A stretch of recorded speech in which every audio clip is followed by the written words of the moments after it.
Day 7, Queen Hortense's defamation trial brought by the Tanster against the Covert Defamers. Counselor, continue.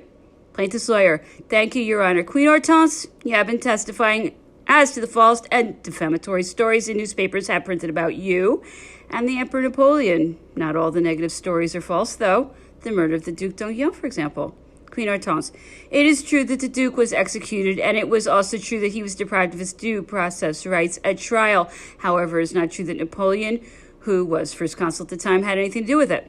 Question, but all of Europe blamed Napoleon for that seemingly unjust death.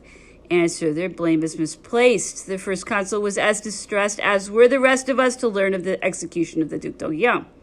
You see, the Duke was a prince of the Bourbon family. Many Frenchmen who had led the charge against the Bourbons during the Revolution were now in power. Those who had taken part in the Revolution feared the return of the family it had driven from the throne. They also suspected that the Duc d'Enghien was spying for the English government and facilitating their assassins landing in France. General Ordner crossed the river in rowboats with a strong detachment of troops to arrest d'Enghien. He told me this himself, though false stories tried to blame Monsieur Caulaincourt.